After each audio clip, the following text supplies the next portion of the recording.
सख्त कार्रवाई की जाती है, गिरफ्तारी कब होती है। बढ़ते हैं आगे, बात अगली खबर की। ग्वालियर से बड़ी खबर बता रहे हैं, जहां पर जगत गुरु स्वामी निश्चलानंद सरस्वती ने एक बड़ा बयान दिया है। द्वारका पीठ के शंकराचार्य है, उन्होंने बयान दिया है, पाकिस्तान और बांग्लादेश खुद ही भारत में मिल जाएंगे।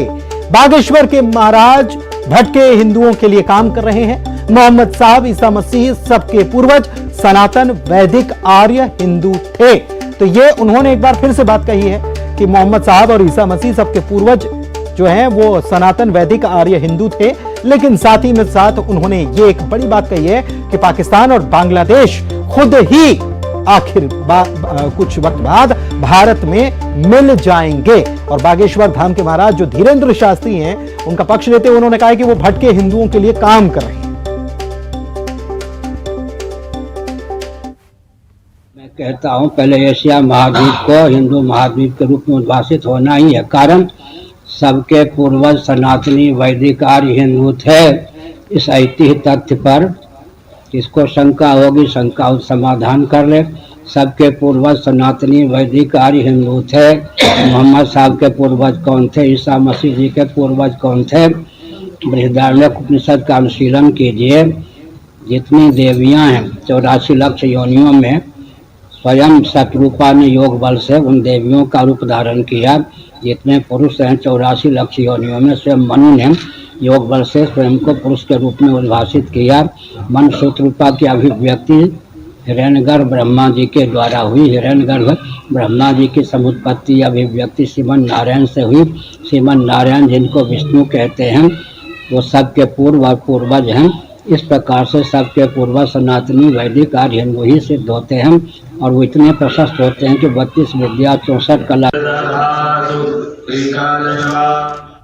सुशील कौशिक ग्वालियर से हमारे संवाददाता हमारे साथ जुड़े हुए हैं। सुशील, बड़ी बात कह दी और केवल ये नहीं कहा बल्कि ये भी कहा कि एशिया महाद्वीप जो है वो हिंदू महाद्वीप के नाम से अब बहुत जल्द पहचाना जाने वाला है।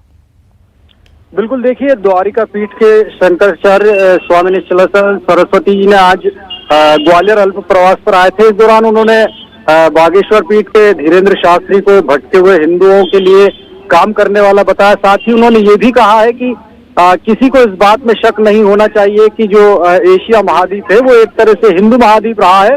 और चाहे ईसा मसीह हो या मोहम्मद साहब हो, सभी के जो पूर्वज थे वो वैदिक आर्य हिंदू थे। और ये बात शास्त्रार्थ और तथ्यों के आधार पर उनका दावा है कि इस तरह की बात सत्य है। साथ ही उन्होंने ये भी कहा है कि जो अखंड भारत की बात हो रही है या हिंदू राष्ट्र की बात हो रही है, समग्र जो एशिया महाद्वीप है उसे भारतीय उपमहाद्वीप के तौर पर स्थापित करने की बात हो रही। तो स्वामी जी ने साफ तौर पर कहा कि इसके लिए कोई प्रयास करने की जरूरत नहीं पड़ेगी, क्योंकि अब हालात ऐसे बनते जा रहे हैं कि पाकिस्तान में भूखमरी है, 250 रुपए किलो आटा हो चुका है। तो जो स्थितियां हैं वो खुद ब खुद पाकिस्तान एक दिन ऐसा आएगा कि जो वहाँ के लोग हैं वो भारत में विलय के लिए तैयार हो जाएंगे। इसके अलावा बांग्लादेश में भी आने वाले समय में इसी तरह के हालात बनेंगे। तो आने वाले समय में जो हिंदुस्तान है पूरा अखंड भारत के तौर पर स्थापित हो जाएगा। इसके लिए किसी तरह के मारकाट प्रयास की जरूरत नहीं बनेगी। परिस्थितियां और हालात ऐसे बन जाएंगे कि ये सभी जो देश हैं जो भारत से टूटकर निकले हैं,